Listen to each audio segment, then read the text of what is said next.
ఏడాదికి 30 కోట్ల రూపాయల జీతం. ఎస్, మీరు విన్నది నిజమే. ఆ 30 కోట్ల రూపాయల జీతం అంటే దానికి తగ్గట్లే కష్టం కూడా ఉంటుంది అని అనుకుంటున్నారా? అయితే మీరు పప్పులో కాలేసినట్లే. చాలా సింపుల్ జాబ్. రోజులో 8 గంటలు పని చేయనక్కర్లేదు. కొద్ది నిమిషాలు పని చేస్తే చాలంతే. అది కూడా లైట్ స్విచ్ ఆన్ చేయడం, ఇంకా అది ఆఫ్ అయిందా లేదా ఆన్లోనే ఉందా అని చెక్ చేసుకోవడం. ఆఫ్ అయితే మళ్ళీ ఆన్ చేయడం. ఏంటి, లైట్ ఆన్ చేయడానికి 30 కోట్ల రూపాయల జీతం ఇస్తున్నారా అని ఆశ్చర్యపోతున్నారా? అయితే ఇందులోనే చిన్న తిరకాసు ఉంది. అదేంటంటారా? మీరే చూడండి.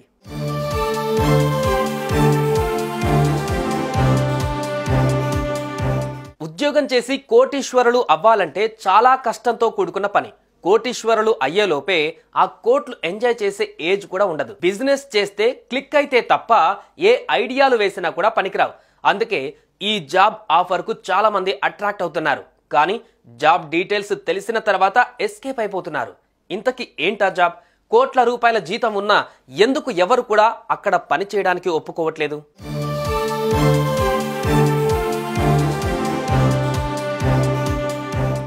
ముప్పై కోట్ల రూపాయల జీతం కోసం ఏం పని చేయాలి అనే విషయానికి వస్తే, ఓ లైట్ హౌస్ లో కీపర్ గా పనిచేయాలి.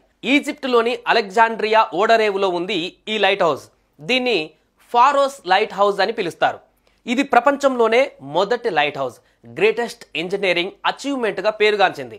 మరి ఇందులో కీపర్ ఉద్యోగం చేస్తే అంత శాలరీ ఎందుకు ఇస్తారు? మామూలు జాబేగా అని అంటారా?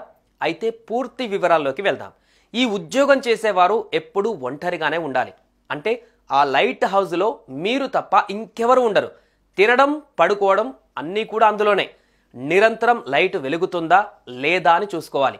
ఒకవేళ లైట్ ఆరిపోతే మీ ప్రాణం పోయే అవకాశం కూడా ఉంటుంది.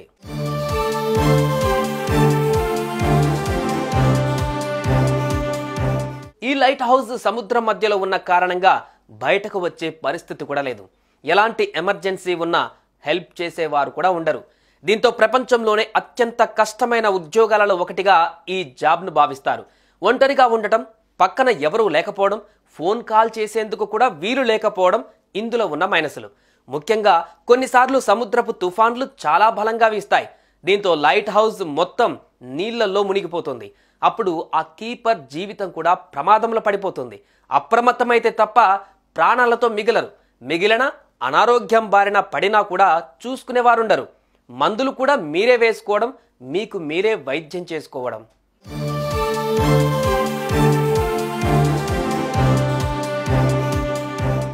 అసలు ఎందుకు ఇంత కష్టమైన జాబ్ ఇంపార్టెంట్? లైట్ హౌస్లోని లైట్ ఎందుకు ఎప్పుడు వెలుగుతూ ఉండేలా చూసుకోవాలి అనే విషయానికి వస్తే, ఇంతకుముందు కాలంలో సముద్రంలో చాలా రాళ్లు ఉండేవి. రాత్రి సమయంలో ఆ రాళ్లు కనిపించక ఓడలు వాటిని గమనించకుండా ఢీకొనేవి. దీంతో చాలా ఓడలు మునిగిపోయేవి. ఈ సమస్యను పరిష్కరించడానికి లైట్ హౌజులు కట్టడం ప్రారంభించారు.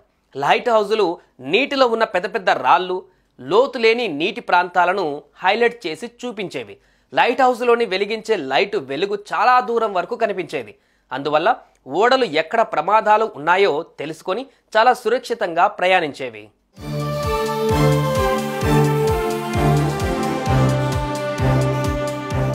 ప్రస్తుతం చాలా అడ్వాన్స్డ్ టెక్నాలజీ వచ్చింది. అయినా సరే లైట్ హౌస్లను అలాగే అందుబాటులో ఉంచారు. GPS సిగ్నల్ లాస్ అయినప్పుడు, లేదంటే బ్యాకప్ నావిగేషన్ సిస్టమ్ లాగా వీటిని ఇప్పటికీ నడిపిస్తున్నారు. మోడ్రన్ నావిగేషన్ సిస్టమ్స్తో పోలిస్తే వీటికి అయ్యే ఖర్చు కూడా తక్కువే. ఫారోస్ లైట్ హౌస్ను నిర్మించడానికి చాలా ఏళ్ల సమయం పట్టింది. దీని నిర్మాణానికి చెక్క, రాళ్ళు, ఇనుము వంటివి వాడారు. లైట్ హౌస్ లోపల పెద్ద మంట వెలిగించేవారు. ఆ మంట వెలుగును లెన్స్ సహాయంతో చాలా దూరం వరకు స్ప్రెడ్ అయ్యేలా చేసేవారు. అప్పుడు సముద్రంలో ఇవి లేకపోతే ఎన్నో ప్రమాదాలు కూడా జరిగేవి.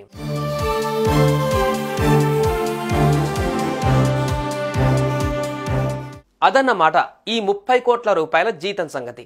30 కోట్లు అంత ఈజీగా ఏ ఉద్యోగానికి ఇవ్వరు. ఇఫ్ ఇన్ కేస్ ఇస్తున్నారు అంటే తప్పకుండా ఇలాంటి మతల భేదం ఉంటుంది. ఈ జాబ్కు ఉన్న రూల్స్ ఇవి. మరి ప్రాణాన్ని రిస్క్ చేసి మరి ఈ జాబ్ను ఎవరెన్నుకుంటారు అనేది మాత్రం పెద్ద ప్రశ్నే.